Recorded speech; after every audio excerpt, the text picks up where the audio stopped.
match is over. Now it's time to assess how our boys performed. Who played well? Who flopped? Who was your star player? Let's get ready to see what our team of, experts has to say about the match, as well as your comments and ratings.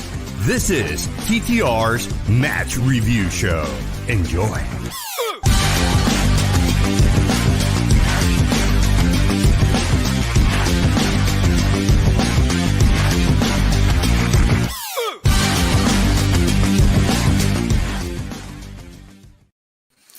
Good evening, all you wonderful people out there in YouTube and podcast world. Welcome to the Toon Review for the Newcastle United 1 Chelsea 0 match review.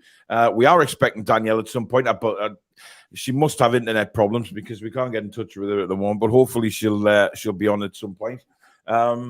But today, this show is all a celebration of a look back on what was an absolutely wonderful, wonderful performance from Newcastle United, in which pretty much dominated the game and just turned Chelsea over. Chelsea didn't like it. It all got a bit rough and tumbly at the end because Guy Havertz is a monumental bell end.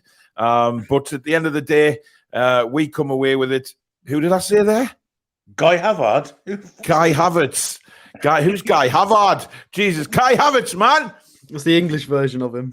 Yes, it is. It is, Alex. Yes, that is exactly true. It is the English version.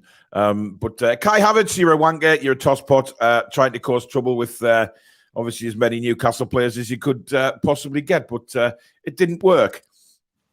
We'll start off with a few comments. Northumbria Geordie says, why is that flashing?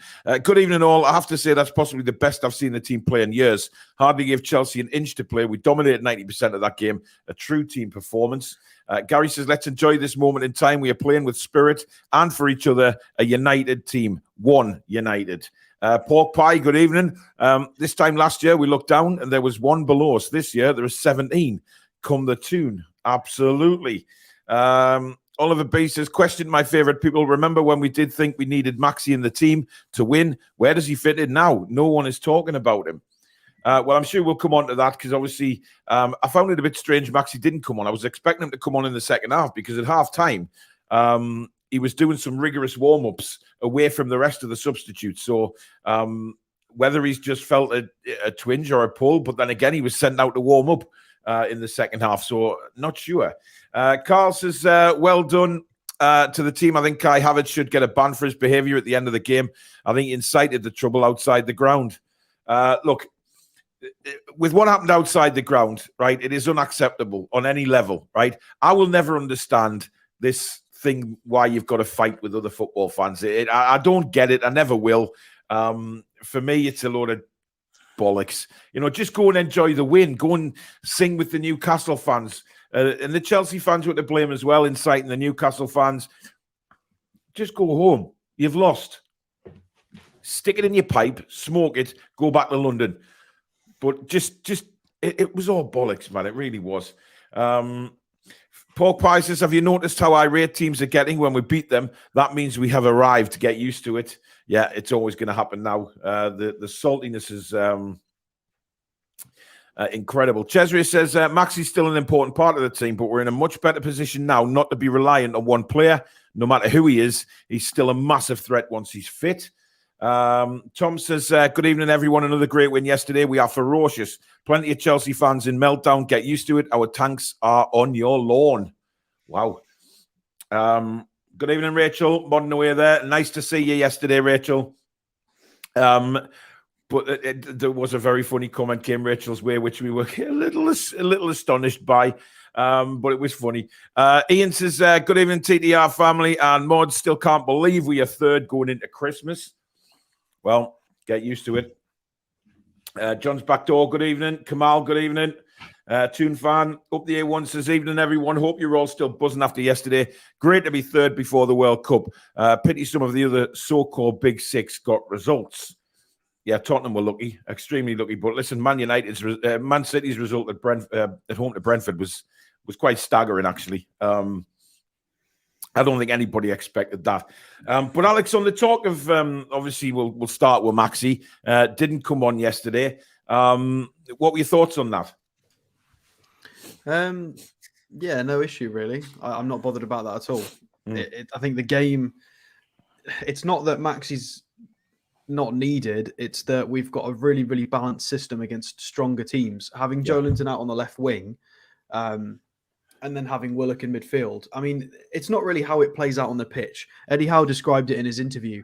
It wasn't a slip; it was just him talking. But he mentioned our midfield five in talking. So he, theoretically, if he's calling it that, he's not calling it a 4-3-3. If he's saying our midfield five, he's classing sort of Miggy and Joe Linton as being back in that midfield, Yeah. which it is in certain phases of the game for sure. I don't think it's a problem at all. I think it means we've got really good variety. We've got many different ways of playing if we need to, as we demonstrated last week against Southampton. We alternated to a slightly more counter-attacky transitional play style, whereas against Chelsea we just decided to dominate and be the fittest team on the planet. And the fact that we can then swap and have Joe Linton for Maxi and maybe pop one in midfield, it completely changes the way we can play. It's just a different style. I don't think there's anything to read into it. I think it just suited having Joe Linton and Willock, to be fair. And strangely enough, we'll look at the average positions later, but Willock was actually playing higher up than Joe Linton. So Willock was getting more sort of wing runs and had a higher position. But we'll look at that later. I mean, look, Joe Linton for me, just again, Billy, was outstanding. He really came to the forefront when he needed to. He was all over the pitch. And, the whole midfield is pulling together. I thought Sean Longstaff was, again, excellent, really working hard. The energy levels are incredible because I don't know whether you noticed certainly on the watch along, but the closing down, when Chelsea were trying to play out at the back, they just couldn't get out. Yeah, it was awesome show of fitness. There was a time when I thought Longstaff's legs had gone, and I thought that was the time to bring Maxi on at the time. But Joe Linton was so dominant from where he was on that left-hand side that Eddie didn't want to change it that way. And so he changed it in other ways, didn't he? So, yeah, the actual fitness of the team, it's complete 360 from what it was last year, isn't it? Or 180, I should say. When it was last year. This time last year where they couldn't last 20 minutes without blowing out their arse. We're doing it for 90 minutes, 95 minutes now, and it's awesome to watch. And team don't like it, and that's why they're getting wrapped off and causing trouble. And that's why you're seeing it, because we're out winning them, out strengthening them everyone on the pitch. Absolutely. And the two centre backs, I mean, they are just. I mean, I described them as monsters yesterday because that's all they are. They are just monsters.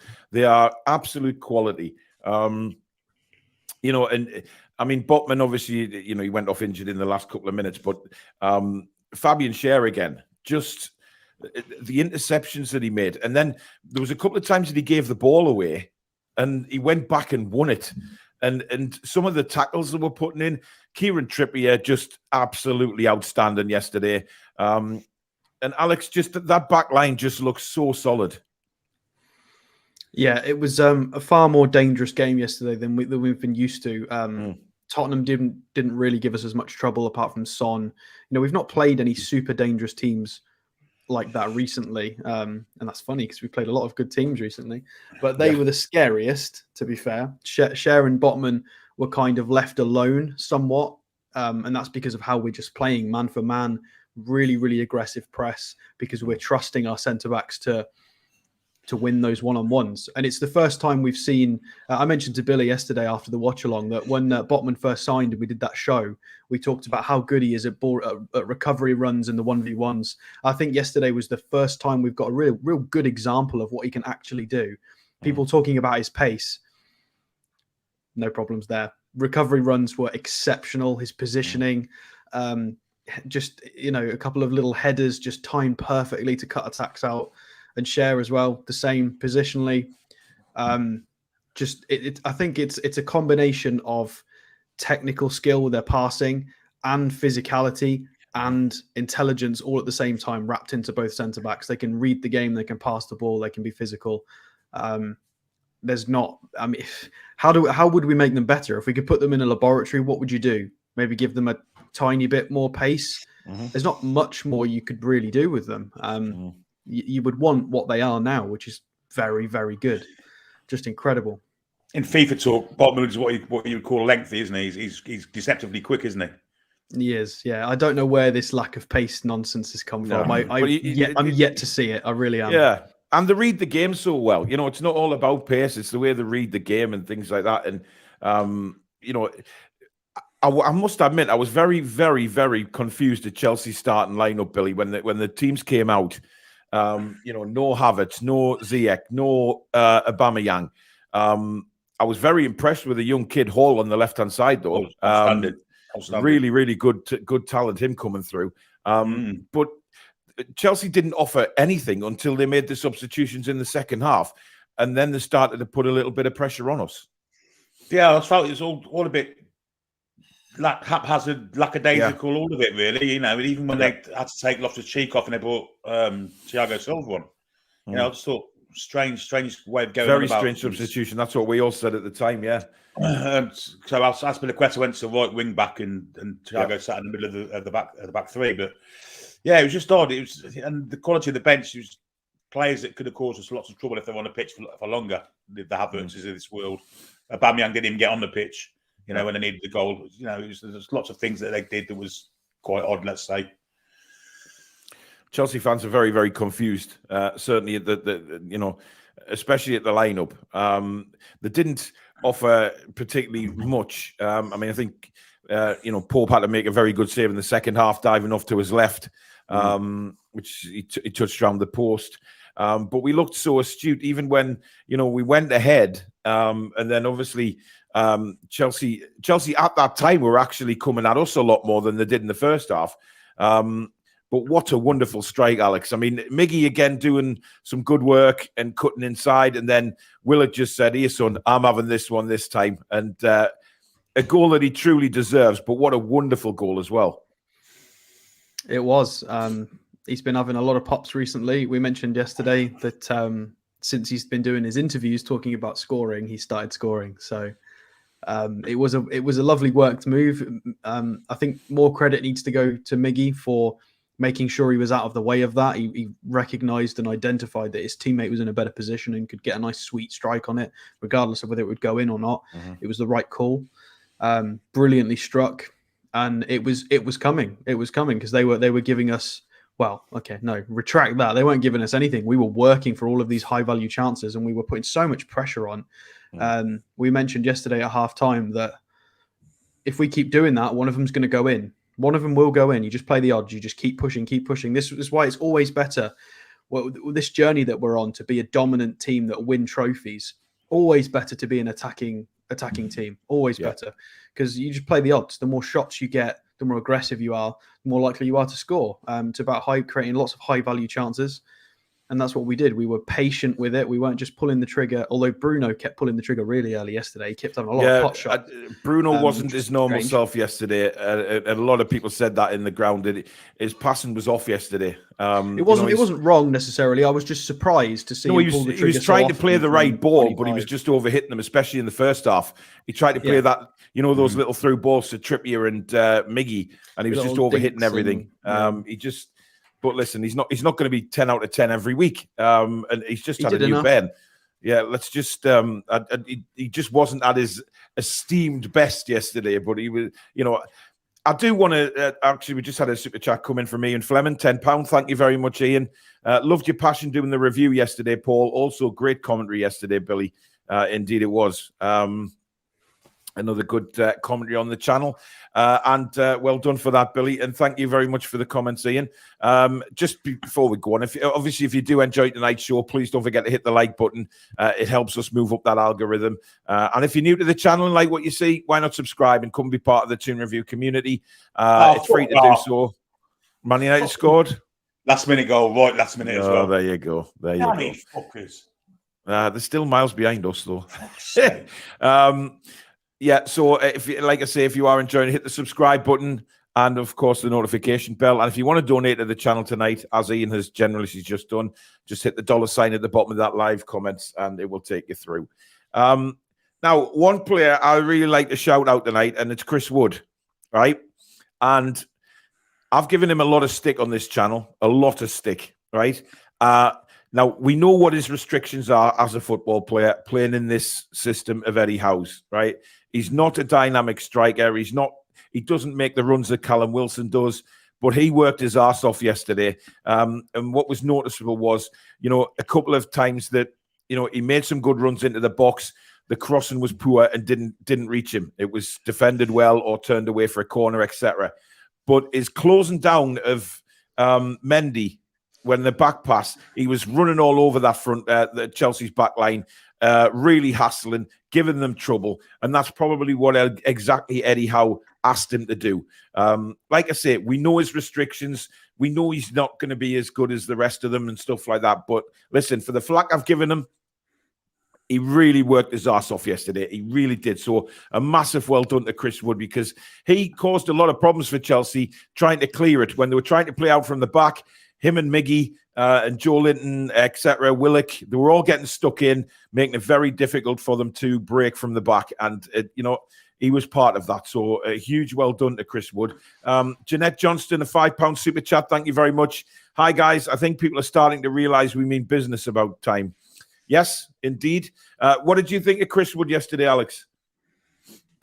Yeah, I think that was his best performance in a black and white shirt. Yeah. His best performance. And he scored in previous matches for us. And regardless of the fact he didn't score, I thought that was his best performance. He looked fit enough and agile enough to play our system, which is all we've ever wanted. We want people who can play the system. And he did. He did it perfectly. If he can continue that when he's required, brilliant. No qualms. Because as you pointed out, I completely agree. The crossing, when it was going into him, he was either in the middle of the 6-yard box and the crosses didn't go past the first man, or a couple of times they would float it extra long to Willock at the back post. So Wood wasn't doing anything wrong. He just, if the crosses aren't coming to him, the crosses aren't coming to him. He was standing in a good position. Yeah.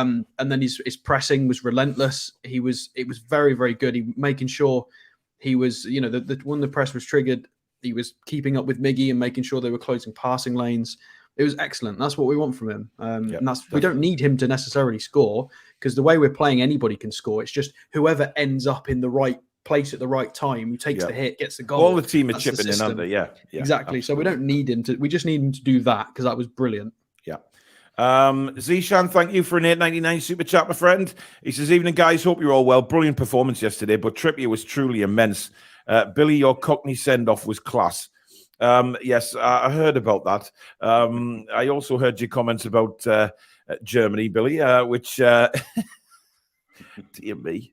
Anyway, Tom says, did anyone see the videos of the rave going on after the match outside St James's Park Metro Station? Yes, and you could hear them. You could hear them for miles. We got back to the car park down by Newcastle College, and you could hear them from down there. It was immense. Coming out that ground yesterday, I've got a video which I'll upload for our second show with the loaded lads of coming out the ground and the atmosphere, what it was like coming, past the players' entrance and everything. I swear to God, if we do end up winning something, you're not going to be able to get out of that ground. I swear down, you'll just want to stay there. So if there's a chance of Newcastle winning anything at St James's Park, I suggest everyone takes tents and sleeping bags, because no one is going to want to leave the ground. No one is going to get out of the ground. So yeah, it's incredible. Spacebar's Longstaff was actually pretty good, tidy on the ball and unlucky not to score. Stephen says the title race is on. You know what it is? I mean, as much as we laugh, we are at present, Billy, in the title race. There's no doubt in that we are there. Now, whether we go on and stay there is a different question in the second half of the season. But as it stands now, Billy, we're 2 points off Manchester City, who are massive favourites to win the league. So we've got to class ourselves as being in it at the minute.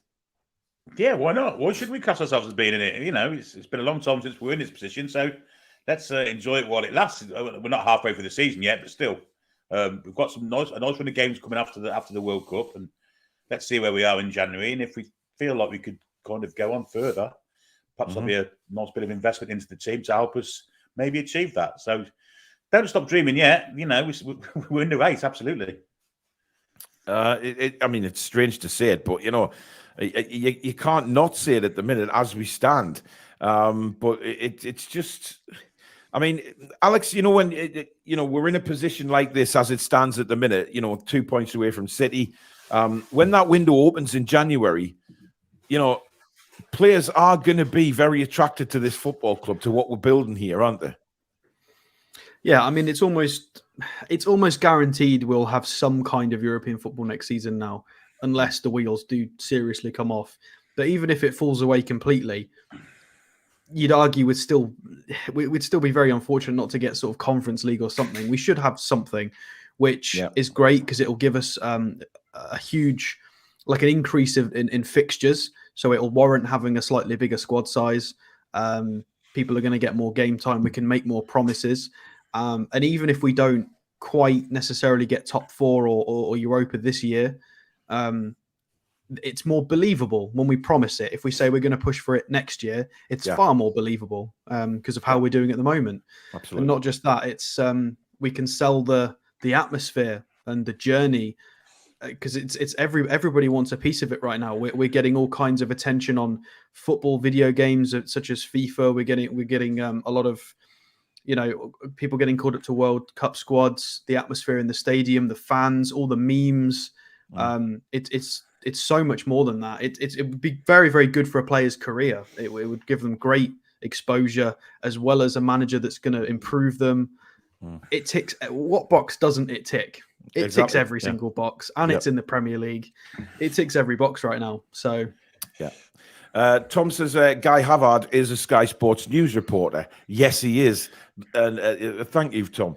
He was causing trouble yesterday, weren't he? He was causing trouble, that Sky Sports reporter. Yeah, he was terrible. Tony said Shea did go up to Havertz and shout in his face. Yeah, and look, that happened right in front of me at the end of the game. And, when Chelsea got that free kick, and it was starting to rumble a bit, Joe Linton lost the plot completely and looked like he was going to literally rip Havertz's face off. He had to be contained by numerous Newcastle United players. He did calm down.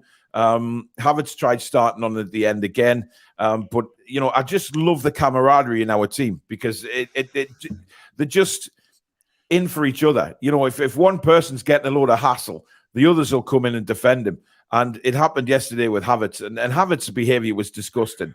I did think, Dan Burn did have a little dig at Havertz when that free kick was given initially, but rightly so for what he did to Dan Burn last season. I think Dan Burn certainly hadn't forgot that. And I'm not sure that was enough for a free kick. I think he made it. No, I'm not saying it was, but he did have a dig at him. But listen, what I loved was the tackling from Newcastle yesterday. They were going in, and I'm not saying they won every tackle, by the way. Longstaff normally sent Cucurella back to bloody London. He sent him like 6 foot in the air, but then literally 3 seconds later, Dan Burn makes a wonderful tackle on, I think it was Kovacic, to win the ball back outside the box.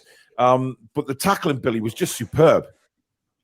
Yeah, they went in all guns blazing, didn't they? They were leaving nothing behind when they went going in for challenges. All of the back four, Longstaff did it a couple of times. Bruno did it a couple of times. Even the likes, even in that big Ferrari at the end with Havertz, Jacob Murphy came running from 30 yards away. And he did actually. Had a good tickle at it, Yeah. So it's just awesome. That's how Eddie Howe's got them. He's got them, chomping at the bit for every game, hasn't he? And that's what we want to see. Now, one thing I do want to talk about is I've seen a couple of comments on social media today praising the referee, saying that he thought he let the play go, he kept the game flowing. Bullshit, right? He stopped that game very early on. It was clear that he was going to, pull everything up, every little knock, every little push. He was blowing the whistle, and it was clear from the off what he was going to be like. He just started waving the yellow card around in the second half like it was a flag. I disagree with that. I think he did it in ebbs and flows. I think he had periods of the game where he blew the whistle all the time, and then periods where he was letting way too much go. Like we were. I mean, fair enough because it was in our advantage, but towards the end, we were putting in some really bad tackles. We were. He wasn't blowing for half of them. So I agree with that. Yeah, with that, I agree. But I thought he lost control a couple of times. Yeah, he did. Yeah, but then other times he was blowing for everything. So it just kept going. He needed to pick a style and commit to it because he was off. He was awful. Changing.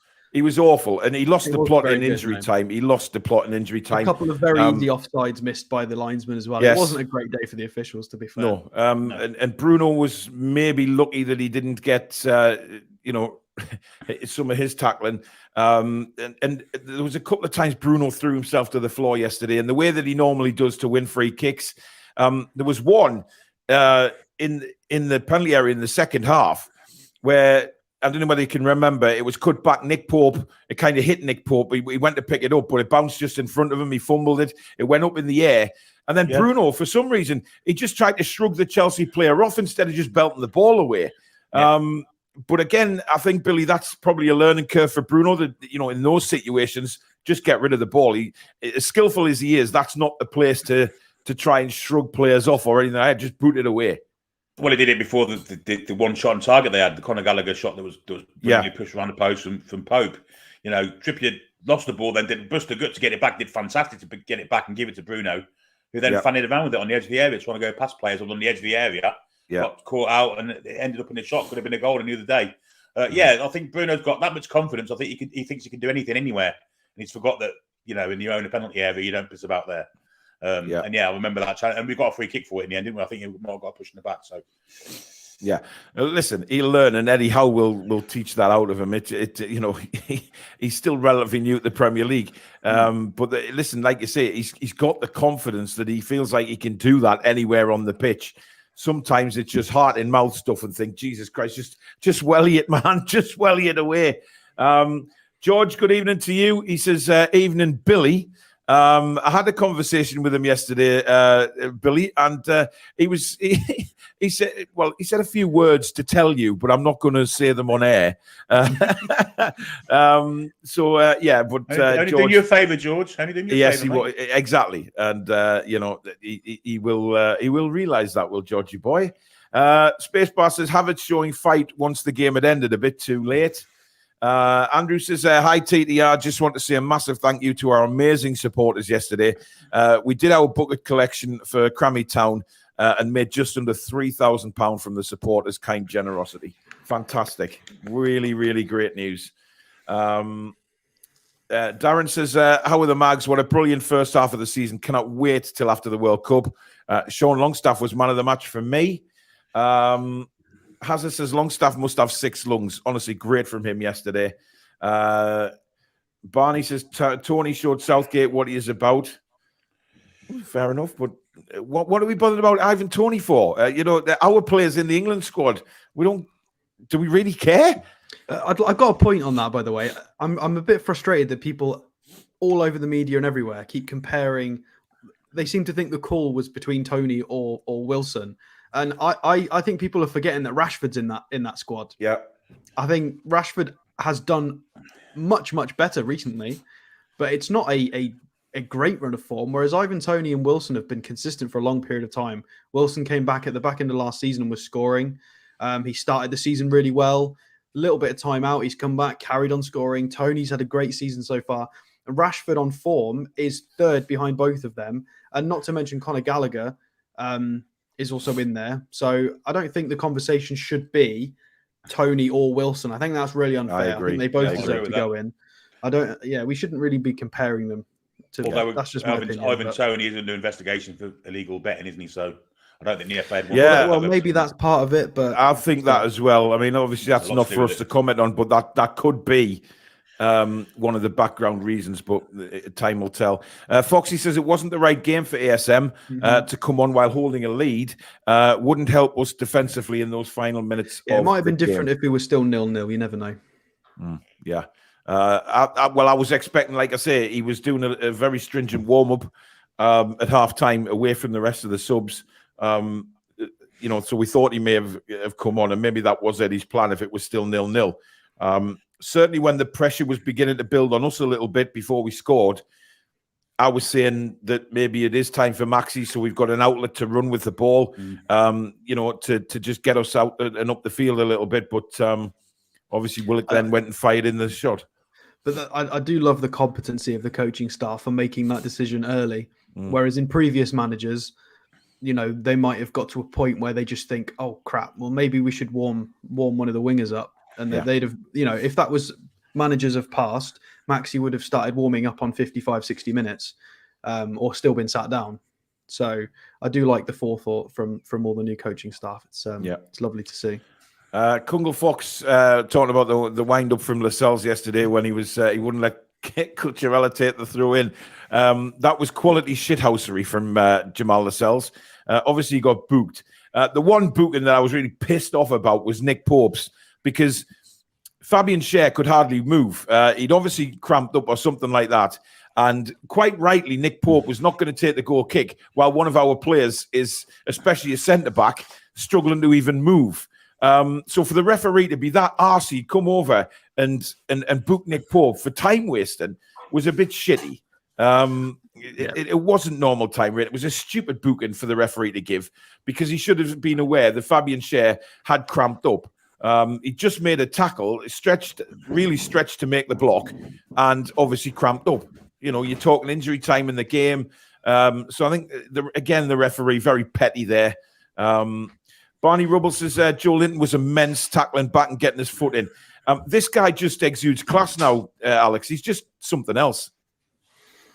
Yeah, I think he's had a couple of poorer games recently. Well, I say poorer. He's just set the bar very, very highly. So I'm not saying poor, but not as good as he's been previously. But yesterday was immaculate from him. Even when he put a foot wrong, he would correct it himself. He was just a physical presence. We've talked about missing his physical presence a little bit when we've not had him. And he was the difference. He was able to contribute on the left wing and in sort of driving runs, but also be a really, really important physical presence in the midfield. Indeed. And I pointed out a time when he lost the ball near their box, and then 10 seconds later, he was in our left back position doing some, just making sure that everything was covered, that the lads are so well drilled. People talk about managers and language barriers. Half of these lads, a lot of their English isn't great, but they know exactly what is expected of them in any phase of the game, on the ball, off the ball, positionally. If somebody's out, they know exactly where they're supposed to be and exactly what their role is. They are so well drilled. It's so refreshing. Yep.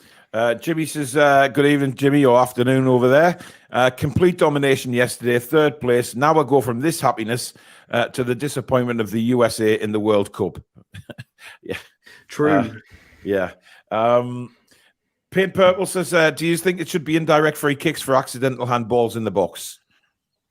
Well, the letter of the law yesterday was a penalty, in my opinion. It's a ridiculous law. I tend to agree with you that it should be indirect free kick for accidental handballs, or just let the play go if it's accidental.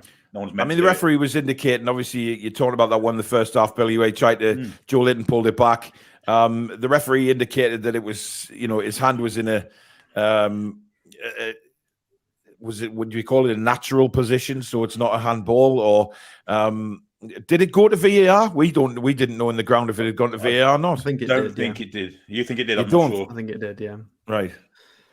I think penalties on a whole need reworking anyway, to be fair. Oh, I agree. That handball law is pathetic. It's pathetic. Yeah, it is. It's just everywhere. You've got, if somebody is about to strike the ball into an empty net and they get fouled, that's a penalty. But if somebody's facing the corner flag at the edge of the box and get a little touch and fall over, that's also a penalty. Whereas one was 100% certain to be a goal and the other one was probably not, 10, 20%. But they both give you a penalty, which are converted 78% of the time. Yeah. So it's a bit weird. That's the law, though, Alex. That's the law. Is that penalty area? That's what they call it, a penalty area. Yeah. But it should be, stinks, the whole premise is to award the team who was denied a goal scoring opportunity. So if you get a gentle shove when you're facing away from goal, was that a goal scoring opportunity? No. So but there needs to be a line drawn somewhere. Penalties don't take goal scoring into account, do they? They never have to. No, it's just an area. Yeah. Lee says, did you see the Saudis advertising board during the game? Yep, it was very well known to certainly where I was sitting. Everybody was saying, "Oh, there's the Saudi airline advertisement going around." We just have to wait and see what happens with that, okay? Because we don't know. it could have been. Well, it's interesting that advertisement's gone up already, and there's not been anything released from the club. That's interesting. Yeah. I think there'll be. Look, if it is going to happen, they'll probably wait until later on in the season and then announce it when all the others are coming to a close. I did hear something yesterday regarding Adidas. There is strong rumours going around that ground yesterday that Adidas will be back as our kit makers next season. But again, that's just going around the ground. We don't know, but we'll have to wait and see. But these are all exciting stuff that we're hearing. It's all positive stuff. It's not like anything to be sort of depressed about. All the rumours that are kicking around the football ground are all positive. It just... one thing I did see was a Chelsea news reporter on Twitter today, saying, "Oh, Newcastle doing a lap of honour at the end of the game, thinking they've won the league." Now, he did get a lot of flack for that comment because obviously you can imagine how many Newcastle fans jumped on and said, "Well, hang on a minute, we do it every game, pal. We've done it every time under Eddie Howe. Since every win, they always appreciate the fans. And that is what you call camaraderie between the players and the fans, which we have never had for 15 years. And people just struggle to try and get that into the thick skull sometimes, that, this club is now as one. That's what these new owners have given us back. They've given the club back to the fans. And it all feels like one big family now, that club. There's no sort of...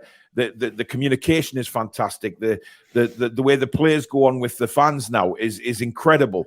And what I loved yesterday, especially standing in the Leazers, was the likes of Nick Pope, Dan Byrne, Joe Linton, Fabian Scher, Botman, all coming to the edge of the box and going, "Get in," like this, and jumping up and down. It was like what Liverpool do in front of the Kop. It was just bloody amazing. And it made the hairs stand up on your arms and legs and stuff like that. It was just brilliant.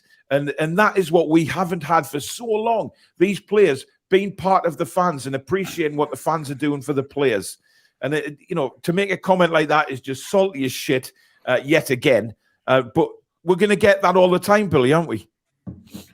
Yeah, the one thing that Eddie Howe brought into us as soon as he got into the club was that they realised that the fantastic support that we have at St James's Park is our 12th man. It was our 13th man yesterday because Jamal was our 12th man. But yeah, he bought into that totally. He made sure the players bought into it as well. Some of them had already been there and hadn't really noticed, hadn't really realised it. So now, after every win, of course, we celebrate together as a team and as a club, and that includes the fans. And it's how it should be. I mean, other clubs do it, and it's about time we did, because the crowd is one of our massive plus points, isn't it? And it's people are jealous of our fans around the clubs. They are. Yeah. That's all it is. It's 100% jealousy. Look, there you go. Bruno's certainly looking a lot happier than he was on the photo on Wednesday night.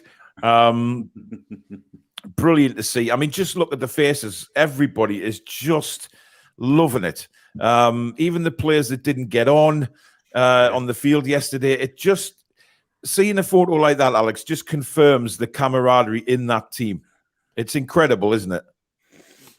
Yeah, it's just unwavering sort of love and support between everybody involved with the project. Yeah, the fact that they get all the coaching staff, everybody, whether it's sports scientists or researchers or anything, is they're all included in everything that's done. Yeah, and it's what Eddie Howe's mentioned since the start about putting signs up in the dressing room and in the training ground and just trying to. It's all psychological, and it's all been happening over the course of months and months and months to try and just rewire how even with the fans, it's happening to us where we're having to try and have faith with team selections, and just everything on match days and understanding how important the singing is and getting behind the team even when they're not doing well. Absolutely. The players come out in interviews and specifically say, playing at home, like Fabian Scher's interview, he said the crowd, they give us more energy, they give us more motivation. Yeah. So it's just everybody. It's the unity. It's the united in the name of Newcastle United. It makes a big difference. And I think a lot of other clubs could learn something from how we're doing it right now. Yeah. Hopefully they don't know. I know. Damien says Goldbridge reckons Bruno is gone in January because if a Liverpool or City or Man United come in, he would be off. Look, bloody prat. Nonsense. You bloody prat. Basically, no. Why would Bruno want to leave now? The way this football club is going, we're ahead of Man United for a start. We're 2 points off City, and we're miles ahead of Liverpool. So, listen, say what you want. People like this are gonna say this all the time because they'll be trying to ruffle the feathers. They'll be trying to, knock Newcastle a little bit and cause a bit of unrest, and it's not going to happen. It just isn't going to happen. Chipper says Chelsea had no intent to win the game yesterday. I'm not sure I agree with that, Chippers. I think they did have intent, but we didn't let them play. I mean, this is where we've got to give our lads a lot of credit here because we did not allow them to play. They couldn't play out from the back. They kept trying and trying and trying. They couldn't do it.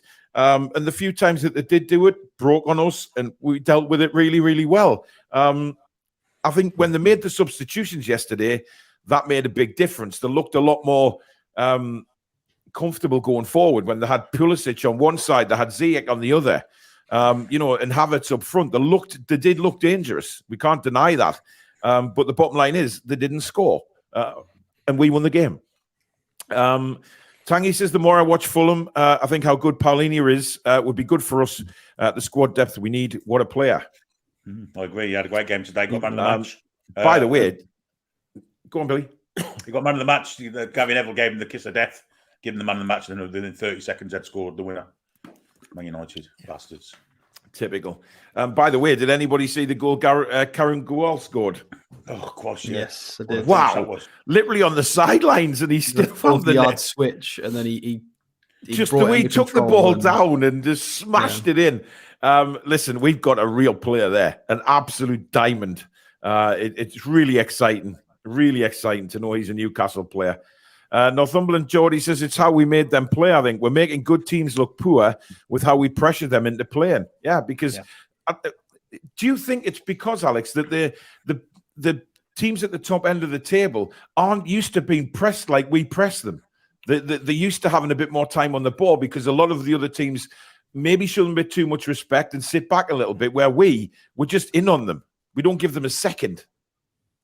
Yeah, it's a combination of all of it. We're coming to the point where we're peaking in fitness levels now. It happens in waves during the season. That's why we have breaks and stuff. We tended to have sort of cycles of 12 matches. Fair enough, it's a little bit more than 12 right now. And you can see we're definitely peaking.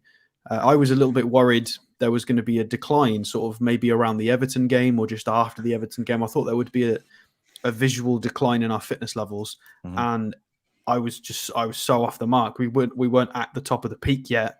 I think that the decline is coming, but it's irrelevant because we've got the break at the perfect time. So we can recuperate, go into the friendlies, and then absolutely kick on again at the back end of December.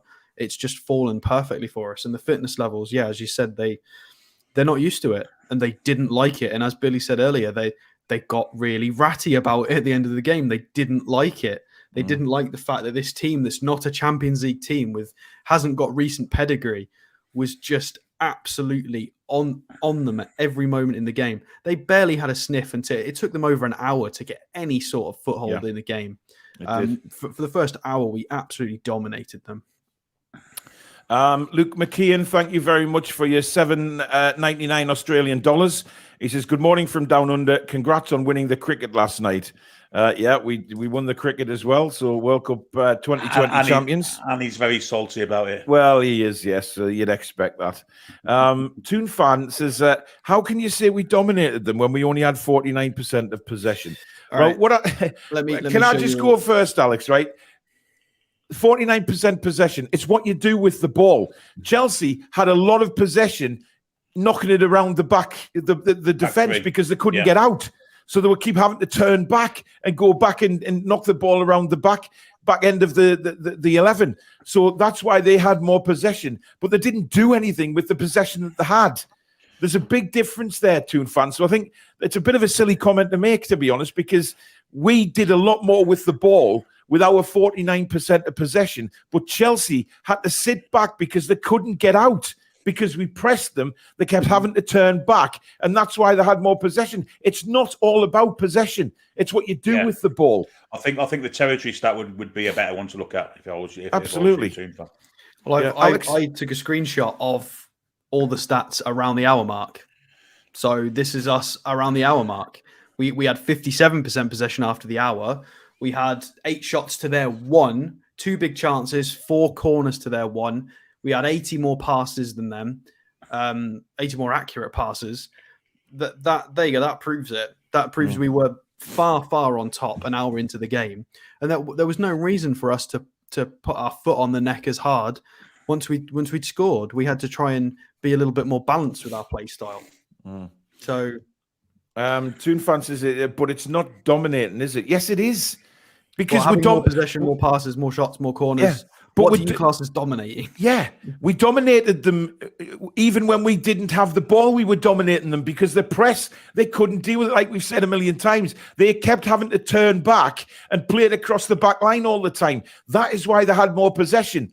But we dominated because they had to do that. It's not just about what you do with the ball, it's what you do without the ball as well. And that's where we dominated Chelsea as well. We dominated them when we had it and when we didn't have it. So there's a big difference there. So, you need to think about this a little bit more to what you do without it. Or his or her definition is of dominating in a game. If it's just goals, then that's absurd. I mean, for a while, it looked like Chelsea were coming for the point because they kept going backwards and backwards and backwards. But they were forced into that. And to say that we didn't dominate the game is ridiculous, in my opinion.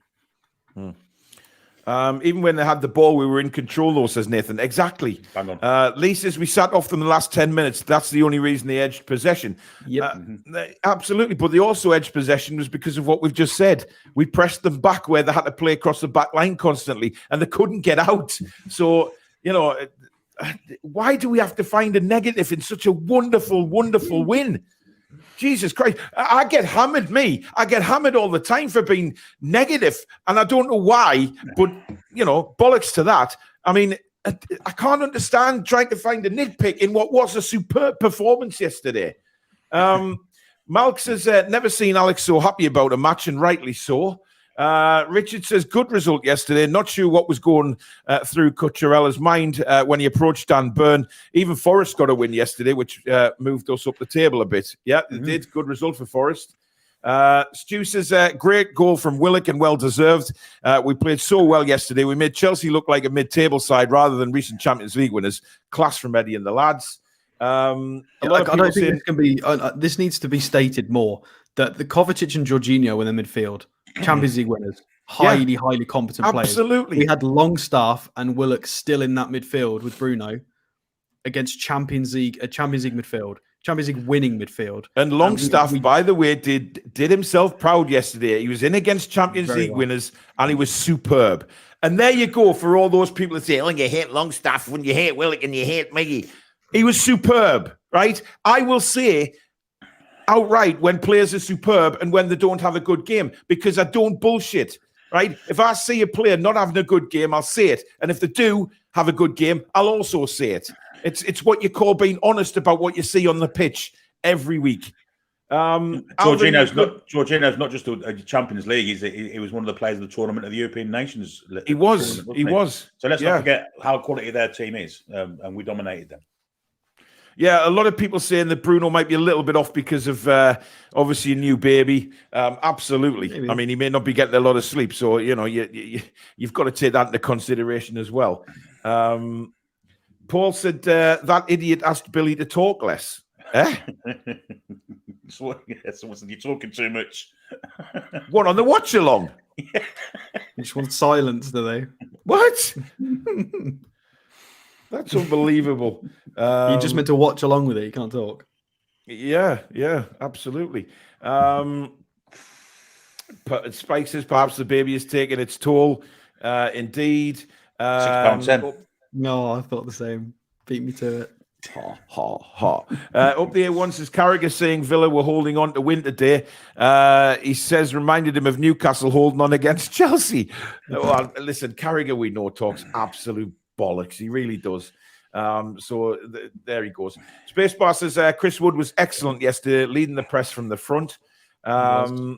Neil says they are not miles behind us. They are only 6 points behind us. Yeah, but 6 points is a lot. I think it's 9. Or you're in about Man United. Are they not about Man United? Are they? Yeah. We've got to play them at St. James's. Who cares? Yeah, exactly. Ashley 80 says Wood is just not good enough, though. He's a fill-in only.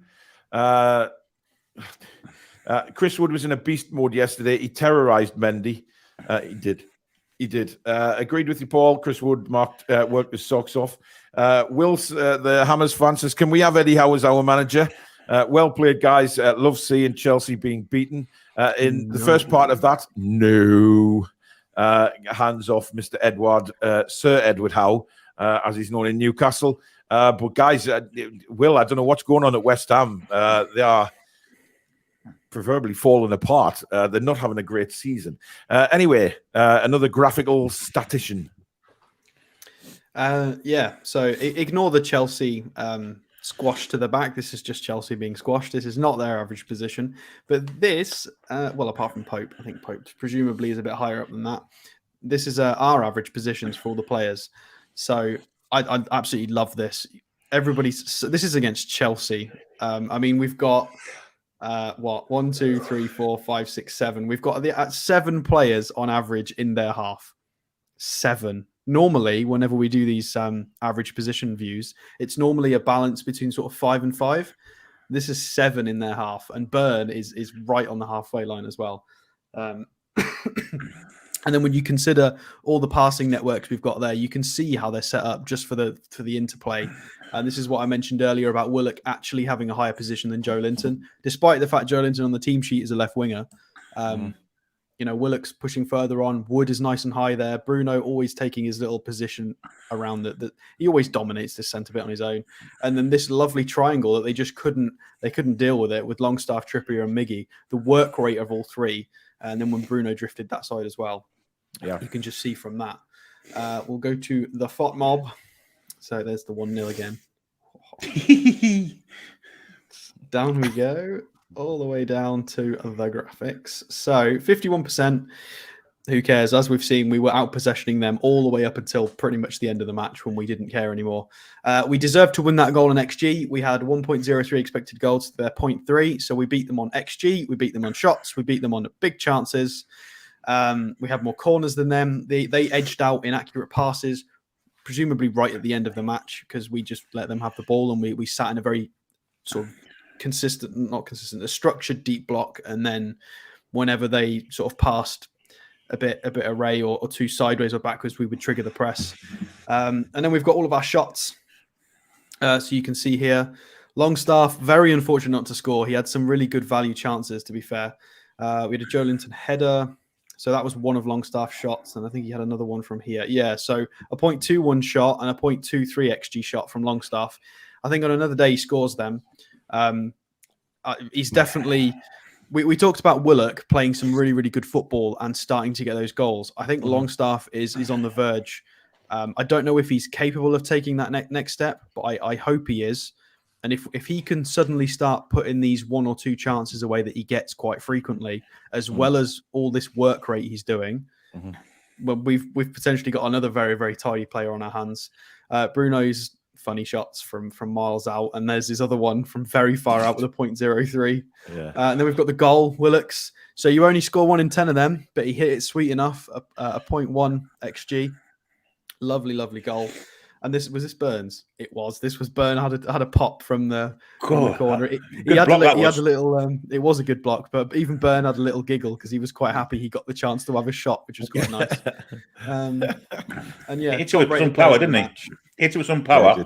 Yeah, Gallagher did really well to get across and block it. I thought Gallagher had a good game, to be fair.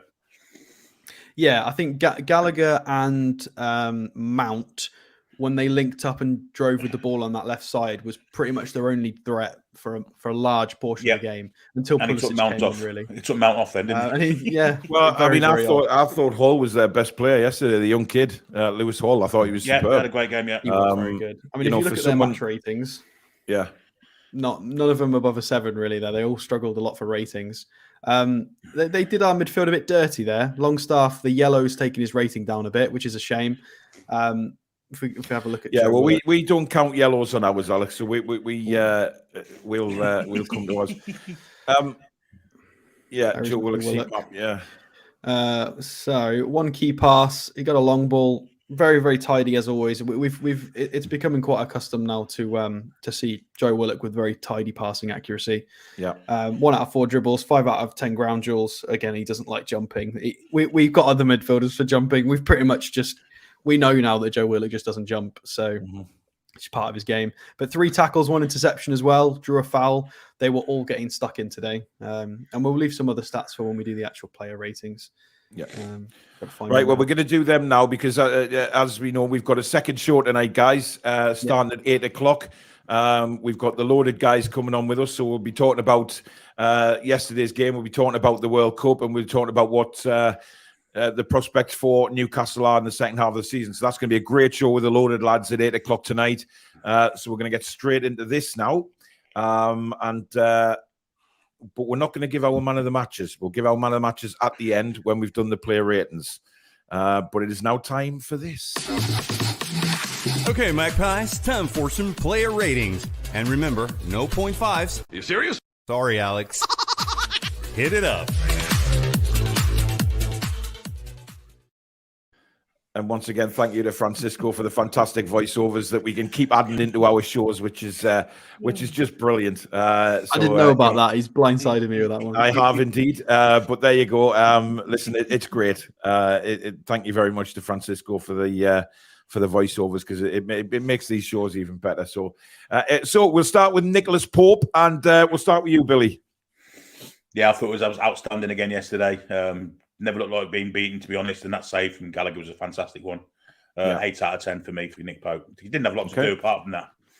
Yeah, I'm going to give him a 9. I just thought for that save alone, that save came at a very important time for us, again, just brilliant positioning, got over really well, and he looks so calm. And listen, I got comments about his distribution last week, and I don't understand because the way he sweeps up is fantastic. He's so alert to any balls over the top. He very rarely gets caught out. So he gets a 9 from me, but lots of 8s and 9s in the comments. Alex? I'd go for an 8. I don't think it was quite a 9, but it was definitely very good. I mean, if we're saying a 7 is a decent performance, I'd give him, he's got to go higher than that. It was an 8. Yeah.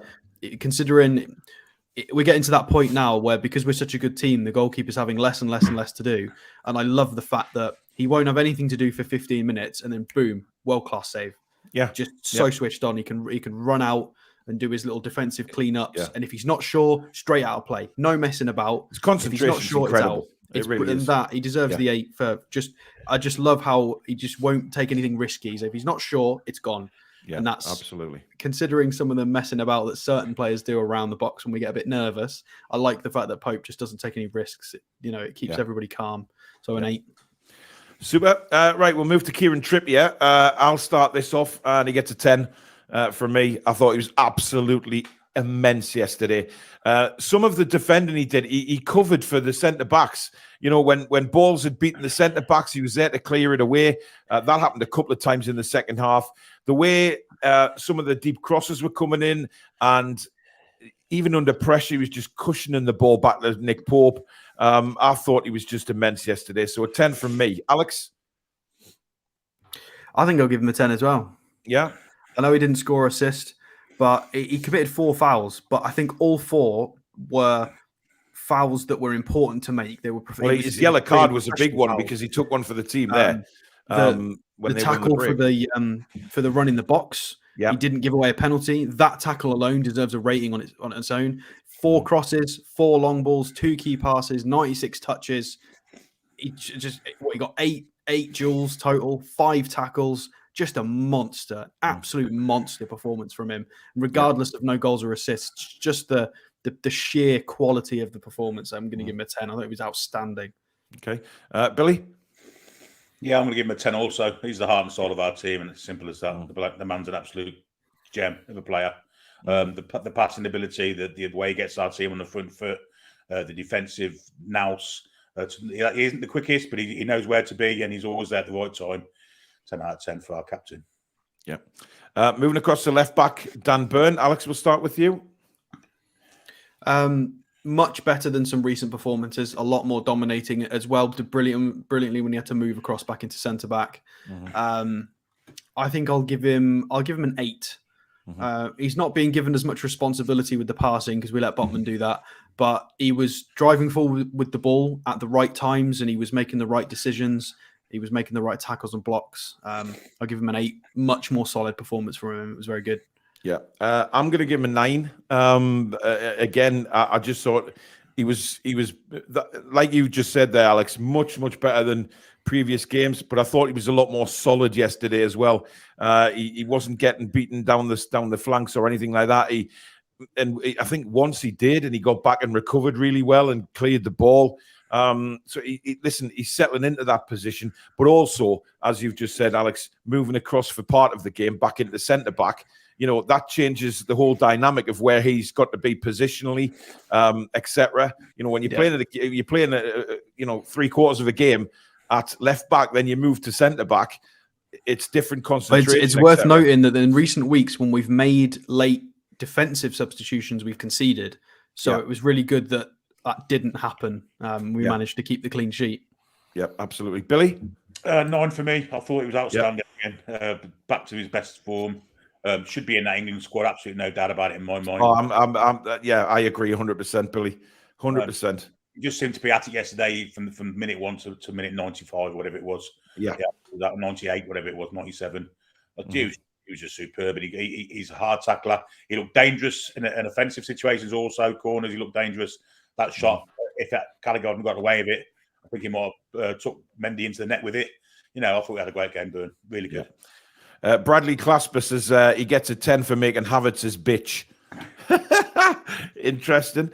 Right, we'll move into the centre backs. We'll start with you, Billy, on Botman. 10 out of 10 for me for Botman yesterday. His passing was back to its fantastic best. It fantastic. Recovery runs, reading the game.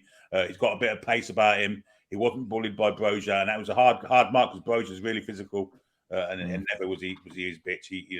Broja was his bitch, in fact. So Botman's a 10 out of 10. Another one should be going to the World Cup, but it's our benefit that he's not, because he's going to be. It is, yeah. He's got years to go as well. Let's not forget he's still very young. So hopefully you just put that behind him and make sure that he comes back second half of the season as good. I'll give him a 10 as well. I thought he was just immense. He is just a unit. I mean, the man is a unit at such a young age. He's a shithouse. He is. He's a brick shithouse. But his passing was superb yesterday. His crossfield balls again. When Trippier was in space, just launching them left and right footed is just fantastic to watch. So a complete player for me and a complete performance yesterday. Alex? I'm going to give some stats on this guy. 10 out of 10. Best centre-back performance I've seen in a very, very, very long time. Absolute clean sweep of the statistics. Ground duels, 3 out of 3. Aerial duels, 2 out of 2. Never fouled anybody, but got a foul. 90% passing accuracy, 46 out of 51. 4 out of 6 long balls. Just nothing. 2 tackles, 2 interceptions. Read the game like a 30-year-old with a 22-year-old's legs. One of the best performances visually and statistically I've seen from a centre-back in a very long time. Absolutely. Immense. Absolutely a 10 out of 10, and he didn't even get anywhere near the goal. 10 out of 10. And what makes it better is that after the previous week's passing, let's say, faux pas he made, he came back, he made up strong. Not a lot of 22-year-olds wouldn't have been able to do that. And he did. And it's worth noting what Paul said. It's very important what Paul said. There were a few times when we got a little bit stuck and we didn't know how to get out. And give it to Botman, boom, switch, 40 yards. We're out every time. He's so good at that pass. And we've always got an answer to get out if we're getting pressed or we can't find a way out. Botman or Trippier, it's just so good. It's so good. The difference is, Alex, across the whole of the back four, they don't panic on the ball. Even when they're getting pressured, they don't panic because they know just a quick head up, somebody will be available for them. And that's the difference, because there's now movement across the back four. It's not static. They're all available. So some of the triangles, it looked like a training rondo. I've never seen us play so much one-touch football. It was 3 or 4 in a triangle or a square, and boom, boom, boom, boom, switch out on the attack again. I couldn't believe what I was watching. It looked like it was Champions League quality play. It was filthy. It was lovely. It was so good. Yeah, absolutely. Right, across to the other centre back, who was Fabian Schär. Billy? I'm going to give him 10 also. Just an absolute beast at the back. You don't notice him, but the work he does is phenomenal. And the times he makes interceptions and another one with fantastic passing ability. So, I mean, the rest of the team and the back four, really, I should have given Burner 10 out of 10 because I thought all of the back four and the goalkeeper were outstanding. I'm giving him a 10 as well. I just thought, he was just immense. Him and Botman, they look so good together. The way they play the ball, it is, the difference from Wednesday night was just massive. When you see Lascelles getting the ball, how slow he is to move it compared to these two. And these two just got the head up on, and how calm they are on the ball and the passing abilities. I mean, Shea hit a couple that didn't go too well yesterday, went to the keeper, but he's just a machine, Fabian Shea. He looks like he's needing hospital treatment, and he's up a minute later, blocking another shot or sliding to make a tackle. He's just immense. Alex? Yeah, I mean, it wasn't quite as good as Botman's performance, but I still think it was enough for a 10 because it was just so mature. Not as crazy statistics, but like you said, a few of those long balls went a little bit too long, but it was the fact he'd got the awareness and the vision to see that those balls were on and he needed to play the pass, and he tried it. Fair enough. We love that. We want to be aggressive. And if he thinks there's a runner there that he can hit, fair enough, try it, because he hits them. He hits them a fair amount of times. So, yeah, I thought it was incredible as well. 10 out of 10. For the two centre-backs, that was one of the best. The pair of them, I think, deserve a 10 out of 10 as a pairing for that. That was the best paired sort of performance from two centre-backs. When have we ever had a pair that have played that well? I can't remember one, really. Absolutely incredible. And look, this is a guy who cost us £3.5 million, who Steve Bruce didn't think good enough to be in the team. It beggars belief, man. It really does. Anyway, move on to the midfield now, and we'll start with Bruno. Alex? I'll give Bruno an 8, which may frustrate some people. I think he did enough. He was battling. He was doing adequate stuff to keep us ticking over. He was still everywhere. He was doing a lot of running. 86% pass accuracy, was still very tidy. 3 long balls. But they were putting a lot of men on him.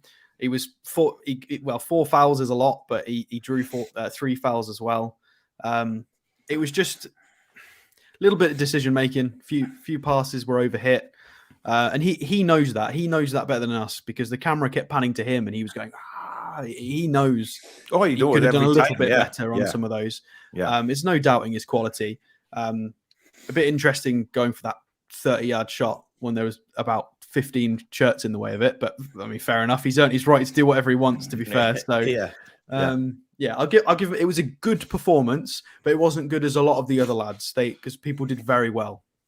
Yeah. Well, I'm going to give him a 7 for exactly the same reasons you've just said, Alex. I think is passing. Look, there's times that a 7 is still a bloody good score. It means you've played well. So he did play well, but his passing was a little bit off. And as I say, he worried me a couple of times when he lost the ball in our penalty area when he should have just cleared it instead of, trying to just shrug the guy off. So for me, it was a 7, almost an 8, but he's still just amazing. Billy? Yeah, I'll go 7 also. Right. Because he wasn't as good as he's been in the past when we've given him 8s, 9s, and 10s. I just thought, he did give the ball away on a few occasions, but he still kind of roils opposition. He takes the ball, he goes past players in good areas for us to get free kicks. But I thought yesterday he gave the ball away a couple of times that could have led to something serious. So, I think it's still worth noting how he links up with Trippier and Miggy, because that doesn't necessarily get stated. But the reason Trippier and Miggy get those runs in that space is because of Bruno being on the ball from that position. It either comes from the centre backs finding them quickly, or from Bruno beating a man, and therefore there is now space, and he lets Miggy and Trippier, because Trippier plays almost as that midfielder as well. So that's why they get that freedom. So it's obviously it's difficult to give Bruno a rating specifically because that's happened, but it's worth noting that they look really good because of what Bruno does, to be fair. Stiff Gators makes a good point, saying he's getting no sleep and he's still a 7. It's immense, isn't it? Really, right? Miguel, Joe Willock.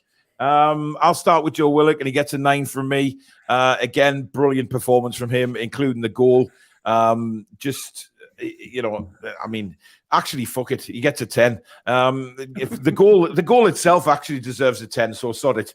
The way he took that goal, given the time of the game it was, when I said earlier Chelsea were beginning to push us a little bit more, the goal came at the right time, and what a hit. But there was a few times as well that he made some nice touches and some very, very good runs. So sorry, he gets a 10. Billy? 10 for me. The link-up play with him, Byrne and Joe Linton down the left-hand side was a pleasure to watch at times. And that finish curved into the far corner. Absolutely. And I saw a stat that said that was his first goal from outside the box. I don't think that's true. I think he scored outside the box at Brentford last year.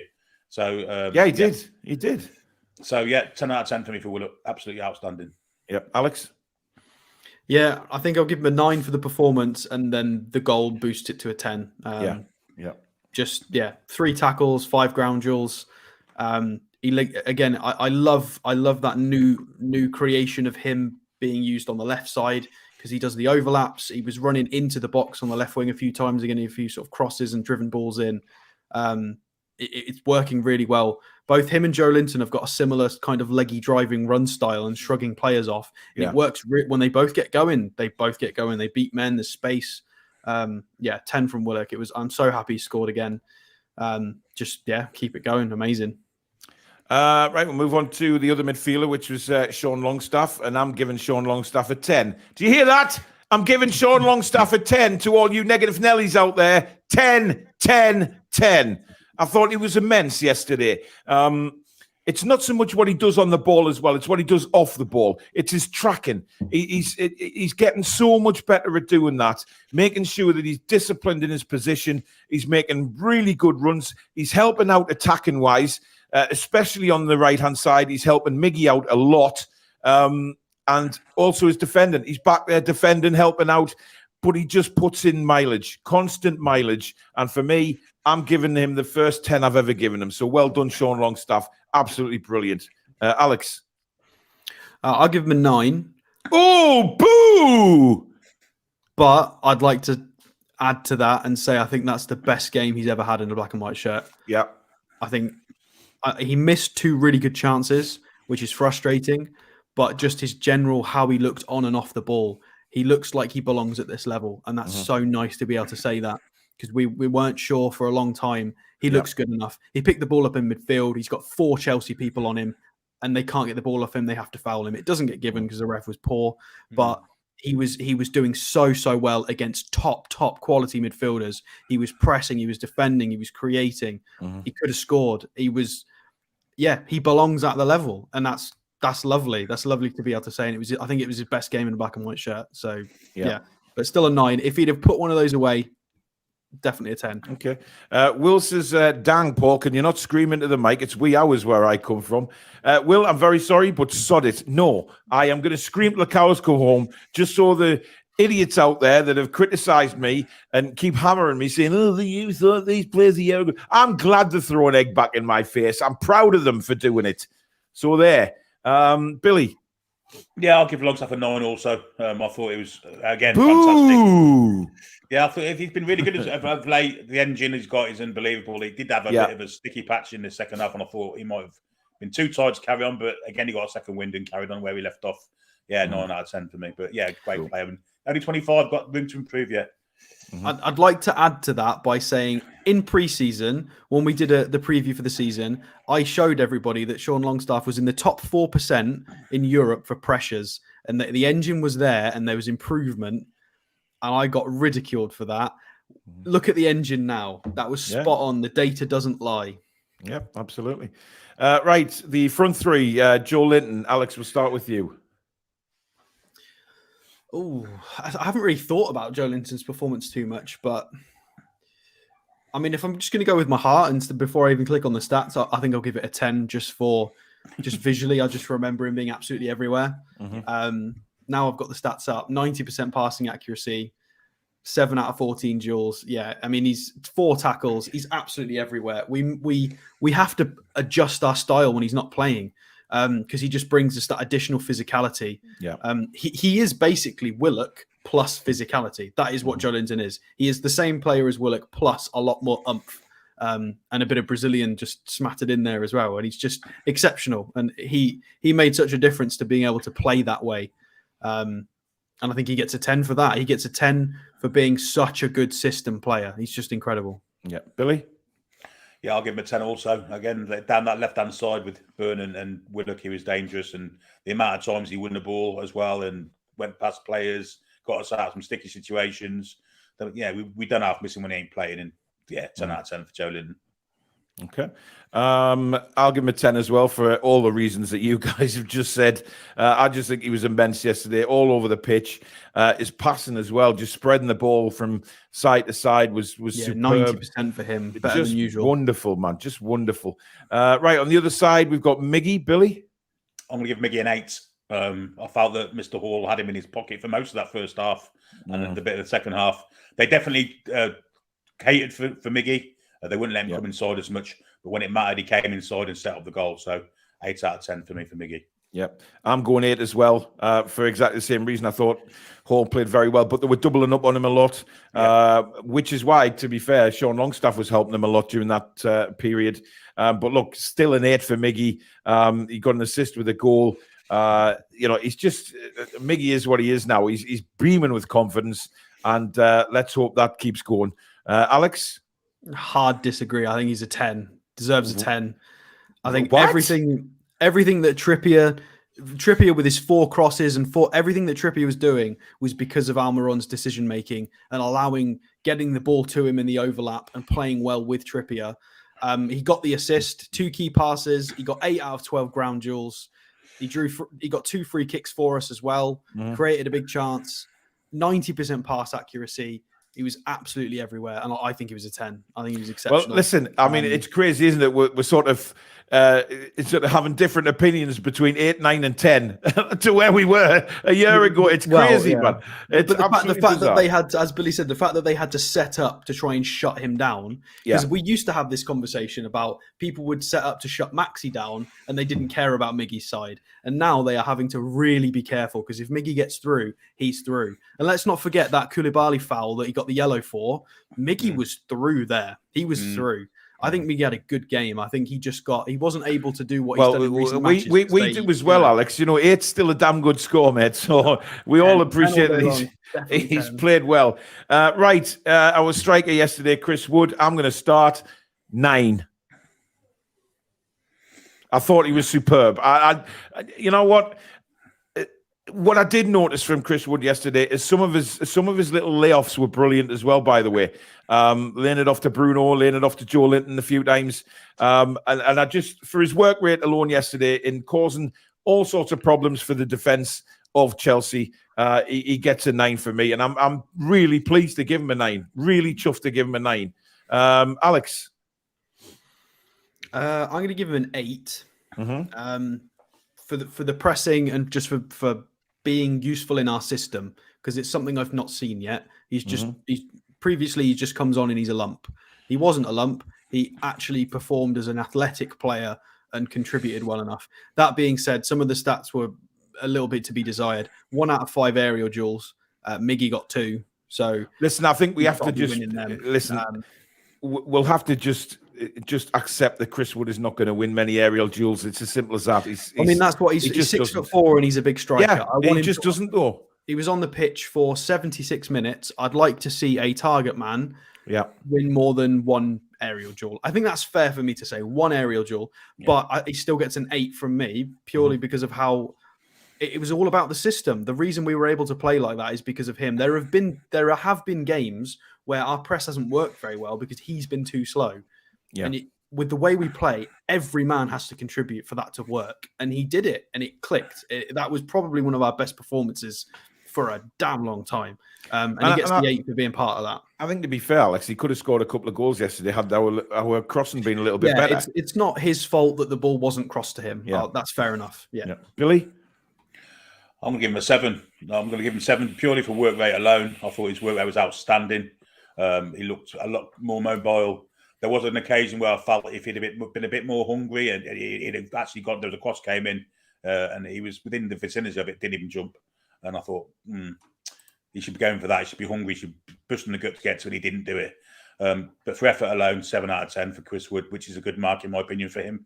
Because we can't really give marks out of 10 for work rate alone, can we? But I'm going to do that for that because 7 out of 10 is fair for him. Okay. Alex, when was the substitutes made? Wilson came on for Wood on 76 minutes. Right. So Callum Wilson, 14 minutes played, and then 21 minutes played if you include the stoppage time. I'll give him a 7. Billy? Yeah, I'm going to give him 7. Okay. Alex? Yeah, that's fair. He was careful with it, drew a foul, did what he needed to do to see the game out. 7's fair. Next up, Willock came off 85 minutes for Murphy. Murphy, I'm going to give an 8 just because of the way he went on at Havertz. I thought that was superb, and that just says the whole thing about the team ethic at the minute is just, mess with one of ours, we'll fuck you up kind of thing. You know what I mean? And it was just brilliant. So 8 from me, Billy. Yeah, I can't disagree with that. He actually ran a long way to get there, and he looked like he had venom in his eyes too. So, all for one and one for all attitude. I'll give him an 8 for that too. Yeah, Alex? I'll give him an 8, but partly because of his play as well. I think on the 80-minute mark, I mean, in my notes, they were getting chances and we were sitting really deep and getting quite scared. And when Murphy came on, he helped drag us by our collar and start pressing again and reduce their effectiveness because we started pressing out again. And he was a big part of that.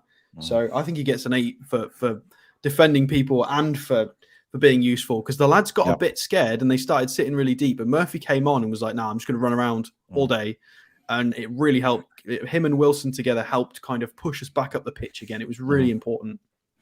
And of course, Matty Target came on. Didn't have enough time to get a rating. Really came on for Botman. 7 minutes. Yeah. I mean, it was 2 minutes later than Murphy, but he got 3 out of 3 passes, 4 touches. Well, sorry, we'll give him a 7 just so we can get a rating. Right, Eddie Howe. I don't think this is going to be difficult. 10, Billy. Yeah, 10, absolutely. Yeah, Alex. 10. Yep, there you go. So really straightforward for that. But now, as we've gone through the ratings, it is time for this. Time to decide who is man of the match. Oh, I love these new little effects from Francisco. Right, man of the match, Billy. I want to give it to the goal winner, the goal scorer, Joe Willock. I thought he was absolutely outstanding. Lots of creativity and great goal. Right, Alex? Mine's to Sven Botman. I thought it was the most complete centre-back performance I've seen in a black and white shirt. This is the best I've seen with my eyes, to be fair. Incredible, immaculate, nothing wrong. Yeah. My man of the match is going to be Sven Botman. I just think he's immense. He was immense. But listen, it could have been Trippier, it could have been Willock, it could have been Longstaff, it could have been Joe Linton. It just could have been Fabian Schär. It's so brilliant to be able to look and think, right, you've got about 6 or 7 man of the matches on the pitch, and it's just, we have to give it to one, but there you go. It could have been anybody. So that's absolutely incredible. But there you go, guys. That is the review show done and dusted. If you have enjoyed the show, please do, as usual, hit that like button because it really does help us on the YouTube algorithm. If you've liked what you've seen and you're not yet, please become a subscriber. Hit the subscribe button, free to do so, and also the notification bell, which will let you know when we go live or we upload a video. You can become a member of the Toon Review. Hit that join button just underneath the video and come become a member where you've got opportunities for lots of prizes. And thank you to all the super chatters. Thank you to the mod squad. Thank you to everybody that's watched the show tonight. We are back literally in 36 minutes or something for another show, the Loaded Toon Review. So we'll have the Loaded lads on with us. We'll be talking about last night's game, obviously the England setup, and what we can expect from Newcastle in the second half of the season. So that's going to be a brilliant show. So join us in just over half an hour for that one. But thank you to Billy and Alex for their company for this show. We'll see you in around half an hour. Thank you very much for watching, guys. See you soon. We're the lads and lasses.